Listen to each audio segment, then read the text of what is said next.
Welcome to Bhavitha Santosh economy app. ఈ app ద్వారా daily current అఫైర్స్కి సంబంధించి రావడం జరిగింది. మరి ఈ డైలీ కరెంట్ అఫైర్స్లో భాగంగా 5 రోజుల సమాచారాన్ని ఇవ్వడం జరుగుతుంది. అలాగే భవిత సంతోష్ ఎకానమీలో డైలీ కరెంట్ అఫైర్స్ అనేవి తెలుగు మరియు ఇంగ్లీష్ మీడియంలో కూడా అవైలబుల్గా ఉన్నాయి. అలాగే ఎవరైతే ఎకానమీలో టాప్ స్కోర్ సాధించాలి అనుకుంటున్నారో ఖచ్చితంగా భవిత సంతోష్ ఎకానమీ యాప్ని పర్చేస్ చేసేయండి. యాప్ ప్రైస్ వచ్చి 99 రూపీస్ కాబట్టి. అండ్ ఈరోజు డైలీ కరెంట్ అఫైర్స్లో భాగంగా కొన్ని టాపిక్స్ని మనం మాట్లాడుకుందాం. దాంట్లో ఫస్ట్ టాపిక్, యూకేలో ఓటు వయసు 18 నుంచి 16కి తగ్గింపు.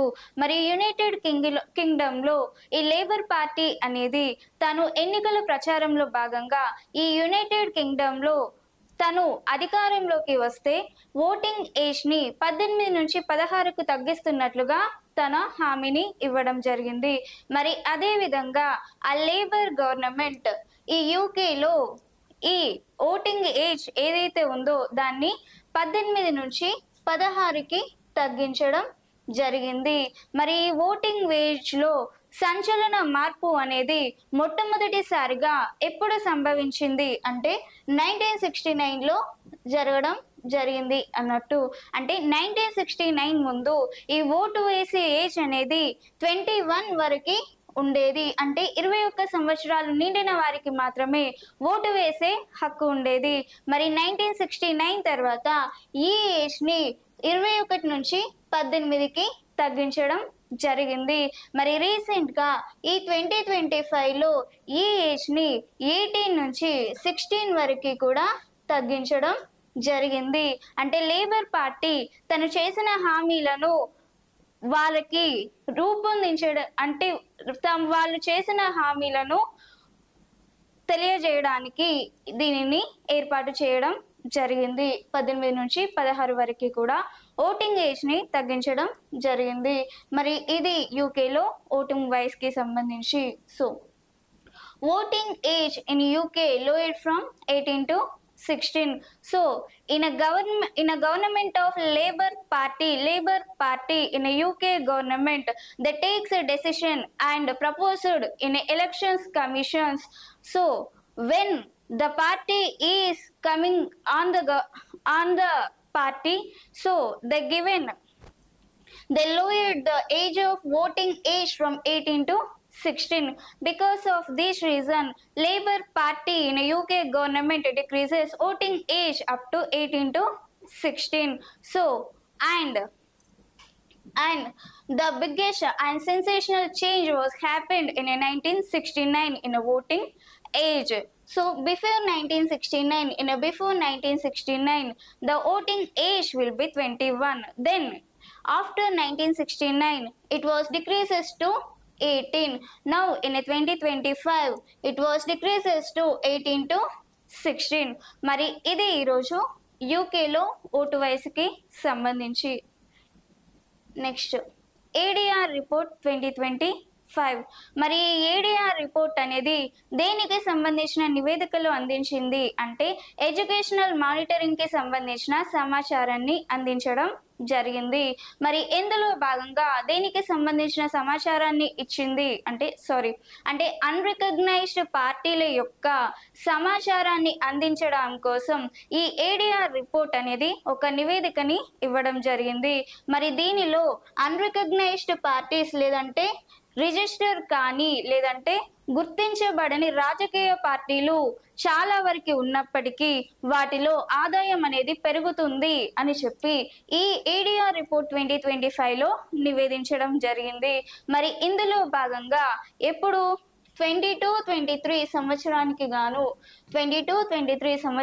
గాను దాదాపుగా గుర్తింపు లేని రాజకీయ పార్టీల్లో ఈ ఆదాయం అనేది దాదాపుగా 223% వరకు పెరిగిందని ఈ ఏడిఆర్ రిపోర్ట్ 2025లో పేర్కొనడం జరిగింది. అలాగే 73% వరకు కూడా ఈ గుర్తింపు లేని రాజకీయ పార్టీలు ఏవైతే ఉన్నాయో వారు తమ ఆదాయానికి సంబంధించిన సమాచారాన్ని ఇవ్వలేదు అని చెప్పి ఈ రిపోర్ట్లో పేర్కొనడం జరిగింది. మరి గుర్తింపు లేని రాజకీయ పార్టీలలో ఏ రాష్ట్రం అధికంగా ఉంది అని అంటే గుజరాత్ గుజరాత్ రాష్ట్రం అధికంగా ఉంది. అంటే గుర్తింపు లేని రాజకీయ పార్టీలలో అధిక ఆదాయం సంపాదించిన రాష్ట్రాలలో గుజరాత్ రాష్ట్రం అధికంగా ఉంది. మరి ఏ పార్టీ అధిక ఆదాయం సంబంధించి ఈ గుర్తింపు లేని రాజకీయ పార్టీలలో ఉంది అంటే భారతీయ జనతాదళ్ పార్టీ. భారతీయ జనతాదళ్ పార్టీ అధికంగా ఇన్కమ్ సంపాదించి ఉంది గుర్తింపు లేని రాజకీయ పార్టీలలో. మరి ఇది ఏడిఆర్ రిపోర్ట్ 2025 కి సంబంధించి. So ADR report 2025, according to the ADR report 2025, in 22-23, the unrecognized parties having more income. So their unrecognized party income was increased in 22-23 up to 223%, and remaining 73% of unrecognized parties doesn't given their information of income. So and the highest, which state has the highest income in a unrecognized parties are Gujarat. Gujarat state having highest income in unrecognized parties. And which party have a highest recognized or highest income in unrecognized party is Bharatiya Janata Dal party, having highest income in unrecognized party. And this is about ADR report 2025. Next, Kerala రాష్ట్రం kite కార్యక్రమం.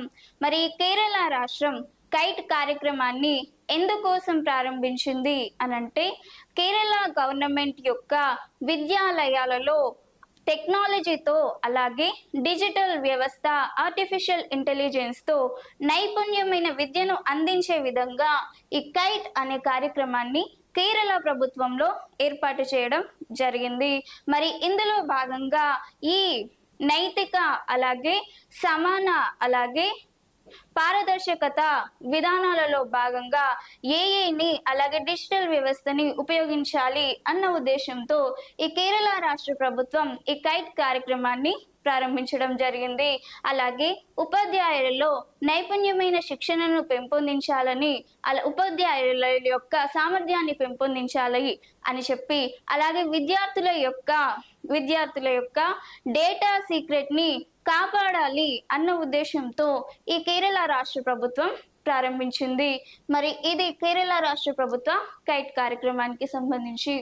Kerala state kite programme was inaugurated in Kerala government because to develop skills and educational skills on educational system with a technologically and digitally and also artificial intelligence wise.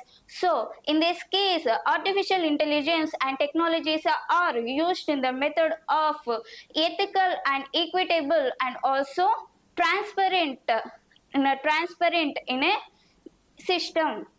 So and in this case to improve the capacity of teachers and also protecting the secret data of the students. This is the only purpose to start Kerala State Kite Program in a Kerala government, and this is about Kerala State Kite Program. Next, భారతదేశపు అత్యంత తేలికైన wheel chair YD-1. మరి wheel chair అంటే ఏంటి, మరి ఏంటి వైడీ chair అని చూసుకుంటే, ఈ వైడీ చైర్ అనేది చాలా తేలికగా రూపొందించబడిన ఒక వీల్ చైర్ గా చెప్పుకోవచ్చు. అంటే వీల్ చైర్ అనేది చాలా ఈజీగా క్యారీ చేసుకునే వీలుంది. అలాగే బస్సులలో, కార్లలో, ఏ వెహికల్స్ లోనైనా ఈజీగా దీన్ని తీసుకువెళ్ళే ఛాన్స్ కూడా ఉంది. అలాగే దివ్యాంగులకి ఈ వీల్ చైర్ అనేది చాలా వరకు ఉపయోగపడుతుంది. దాదాపుగా 120 kgల బరువును కూడా ఈ వీల్ చైర్ మోయగలదు. మరి ఈ వీల్ చైర్ ని ఎవరు అభివృద్ధి చేశారు, ఏ సంస్థ అభివృద్ధి చేసింది అంటే ఐఐటి మద్రాస్ ఈ వీల్ చైర్ ని అభివృద్ధి చేయడం జరిగింది. India's most light-weighted wheelchair YD1 was inaugurated by the organization of IIT Madras. So this wheelchair is most light-weighted and mostly used for handicaps, and also this wheelchair was easily carry on. So, and this wheelchair is easily carry on around 120 kgs, only 120 kgs, and this is all about wheelchair, YD wheelchair. Next mRNA vaccine for cancer. మరి క్యాన్సర్కి mRNA వ్యాక్సిన్ని గుర్తించడం జరిగింది. మరి ఎవరు దీనిని గుర్తించారు అంటే Florida విశ్వవిద్యాలయం ఈ వ్యాక్సిన్ని అభివృద్ధి చేయడం జరిగింది. మరి వ్యాక్సినేషన్ అంటే ఏంటి అర్థం? ఏదైనా వ్యాధి సంక్రమిస్తుంది అన్నప్పుడు దాన్ని ముందుగా రాకముందు వేసుకునే దాన్ని వ్యాక్సిన్ అంటారు. మరి మెడిసిన్ అంటే వ్యాధి తర్వాత వేసుకునే దాన్ని మెడిసిన్ అంటాము. మరి ఆ వ్యాక్సిన్ని ఎవరు? ఫ్లోరిడా విశ్వవిద్యాలయం వారు అభివృద్ధి చేయడం జరిగింది. మరి దీనికి సంబంధించిన వ్యాక్సిన్ కి సంబంధించిన ప్రయోగం అనేది ఇటీవరకు ఎలుకల మీద చేసి విజయాన్ని సాధించడం జరిగింది. మరి ఈ విజయానికి సంబంధించిన లేదంటే ఈ అధ్యయనానికి సంబంధించిన వివరాలు ఈ జర్నల్లో ప్రచురించారు అంటే నేచర్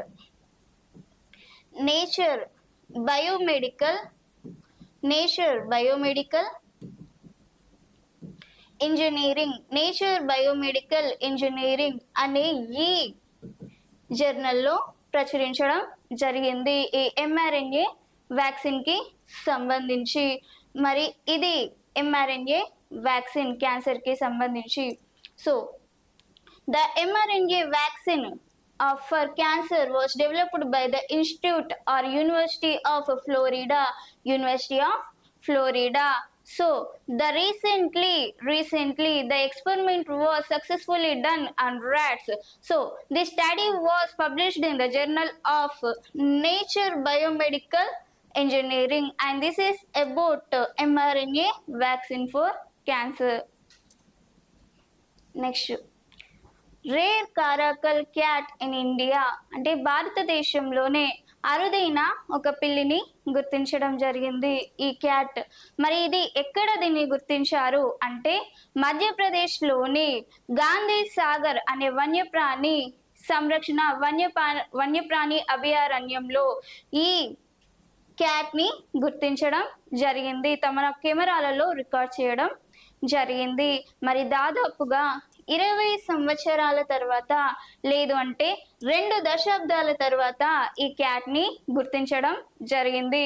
మరి దీనికి సంబంధించి ఈ అరుదైన కారాకల్ పిల్లులు ఏ రాష్ట్రాలలో అధికంగా కనిపిస్తాయి లేదంటే పరిమితమై ఉన్నాయి అంటే రాజస్థాన్, గుజరాత్ మరియు మధ్యప్రదేశ్ రాష్ట్రాలలో మాత్రమే ఈ అరుదైన కారాకల్ పిల్లులు పరిమితమై ఉండడం జరిగింది. మరి ఇది కారాకల్ పిల్లికి సంబంధించి. Rare caracal cat in India. So rare caracal cat in India was seen on Madhya Pradesh in Gandhi Sagar Wildlife Sanctuaries. It was recorded. This cat was recorded in cameras. This cat was mostly seen in the states of Rajasthan, Gujarat and Madhya Pradesh, and this cat was seen nearly after 20 years or 2 decades, and this is about rare Karakal cat in India. Next, AK Singh తెలంగాణలో high court ప్రధాన న్యాయమూర్తిగా justice AK king appointment రావడం జరిగింది. అంటే AK Singh ప్రమాణ స్వీకారం చేయడం జరిగింది. మరి ఎప్పుడు ప్రమాణ స్వీకారం చేశారు అంటే జూలై 19న ప్రమాణ స్వీకారం చేయడం జరిగింది. మరి ఎవరి సమక్షంలో ప్రమాణ స్వీకారం చేశారు అంటే మన గవర్నర్ సమక్షంలో ఈ ప్రమాణ స్వీకారం అనేది జరగడం జరిగింది. మనకి ఎప్పుడైనా కేంద్రంలో లేదంటే సుప్రీంకోర్టుకి సంబంధించి రాష్ట్రపతి సమక్షంలో ఈ సుప్రీంకోర్టు చీఫ్ జస్టిస్ ఎవరైతే ఉన్నారో వారు ప్రమాణ స్వీకారం చేస్తారు. మరి రాష్ట్రంలో ఎవరైతే హైకోర్టు ప్రధాన న్యాయమూర్తులు ఎవరి సమక్షంలో ప్రమాణ స్వీకారం చేస్తారు అనంటే గవర్నర్ సమక్షంలో ప్రమాణ స్వీకారం చేస్తారు. మరి ఇప్పుడు ఉన్న గవర్నర్ ఎవరు? జిష్ణుదేవ్ వర్మ చేతుల మీదుగా జూలై 19న ఏకే సింగ్ తన ప్రమాణ స్వీకారం అనేది చేయడం జరిగింది. మరి ఇందులో భాగంగా ఈయన తెలంగాణ హైకోర్టుకి 7వ ప్రధాన న్యాయమూర్తిగా చెప్పుకోవచ్చు. మరి ఈ తెలంగాణ హైకోర్టు ప్రధాన న్యాయమూర్తి యొక్క నియామకంలో ఈ ప్రమాణ స్వీకారంలో తెలంగాణ సీఎం రేవంత్ రెడ్డి కూడా పాల్గొనడం జరిగింది. మరి ఇది ఈరోజు తెలంగాణ హైకోర్టు ప్రధాన న్యాయమూర్తికి సంబంధించి. And AK Singh appointed as a Telangana chief justice on July 19. So Telangana AK Singh was took the oath on July 19. AK Singh took the oath on July 19 and taken by the oath of Governor Jishnudev Verma. So he is the seventh Chief Justice of Telangana High Court. So in this event, Telangana CM Ravant Reddy is also presented in this event. And this is about AK Singh appointed as Telangana Chief Justice. Next, ICMR new vaccination for malaria. Malaria ki ICMR kotta vaccination రావడం జరిగింది. మరి ICMR vaccination అనేది ఈ vaccination పేరు ఏంటి అంటే all falsi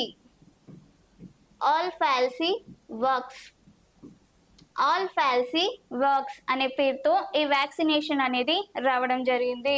మరి malaria vaccine కి సంబంధించి ఇది పూర్తి స్వదేశీ పరిజ్ఞానంతో చేయబడిన వ్యాక్సిన్ గా చెప్పుకోవచ్చు. మరి ఇది మలేరియా నిర్మూలనకి చాలా ఉపయోగకరంగా ఈ వ్యాక్సినేషన్ అనేది ఉపయోగపడుతుంది. So ICMR new vaccination for malaria. The name of vaccination is All Falsi Vax. So and the vaccination is completely designed by the indigenous. This is mostly used for malaria cases, and this is about ICMR new vaccination for malaria. Next, India's first outer ring road. దేశంలో మొట్టమొదటి outer ring road రైలు project తెలంగాణలో. మరి ఈ రైలు project ని దేశంలో మొట్టమొదటి outer ring rail road project ని ఎక్కడ ప్రారంభించారు అంటే హైదరాబాద్ లో ప్రారంభించడం జరిగింది. మరి దీనికి సంబంధించిన సమాచారాన్ని కేంద్ర మంత్రి కిషన్ రెడ్డి ఇవ్వడం జరిగింది. మరి దీనిలో భాగంగా ఈ హైదరాబాద్ ఈ రింగ్ రోడ్ ద్వారా కొన్ని సెక్టార్లలో అభివృద్ధి కానుంది. మరి ఏ సెక్టార్లో అభివృద్ధి కానుంది అంటే వాణిజ్య రంగంలో అలాగే వ్యాపార రంగంలో అభివృద్ధి కానుంది. మరి ఇది ఔటర్ రింగ్ రోడ్ కి సంబంధించి. India's first outer ring road project was inaugurated in Telangana in Hyderabad. So this information given by the central minister. So in this way, in this process or in this project, Hyderabad was developed in two sectors. Of one sector is a trade sector and another one is a business sector. And this is about outer ring road project in Telangana. Next, China Tibet లో భారీ జల విద్యుత్ project. మరి China అనేది భారత్ లో ఒక బ్రహ్మపుత్ర నదిపై ఒక ప్రాజెక్ట్ ని నిర్మించనుంది. అంటే ప్రపంచంలోనే ఎత్తైన ఒక ప్రాజెక్ట్ ని నిర్మించనుంది. మరి ఎందుకోసం ఈ ప్రాజెక్ట్ ని నిర్మించనుంది? మరి ఈ నదికి ఎంత వ్యయంతో ఈ ప్రాజెక్ట్ ని నిర్మించనున్నారు అంటే దాదాపుగా 1678 కోట్ల యుఎస్ డాలర్స్ల వ్యయంతో ఈ ప్రాజెక్ట్ ని నిర్మించనున్నారు. అంటే అంచనాల మన దేశం అంటే మన ఇండియన్ కరెన్సీ ప్రకారం దాదాపుగా 14 లక్షల కోట్ల వరకు ఈ ప్రాజెక్ట్ ఖర్చు చేయనున్నారు. మరి చైనా టిబెట్ లో ఈ జల విద్యుత్ ప్రాజెక్ట్ అనేది ఎవరు ప్రారంభించారు అంటే China prime minister Li Qiang ఈ ప్రాజెక్ట్ ని ప్రారంభించడం జరిగింది. ఎవరు ప్రారంభించారు? చైనా ప్రభుత్వం ప్రారంభించడం జరిగింది. మరి ఇది చైనా టిబెట్ లో భారీ జల విద్యుత్ ప్రాజెక్ట్ కి సంబంధించి. China hydro power project in Tibet. So this Tibet or this project was inaugurated by China government with the president of Li Qiang. So the project value is 1678 crores and in Indian currency it was approximately 14 lakh of crores and this is about China hydro power project in Tibet. And ఇదే ఈరోజు daily current affairs కి సంబంధించి. And నా class కనుక మీకు నచ్చి ఉంటే ఖచ్చితంగా వీడియోని లైక్ చేయండి, వీలైనంత మందికి షేర్ చేయండి అండ్ ఖచ్చితంగా ఛానల్ని సబ్స్క్రైబ్ చేయండి. Thank you.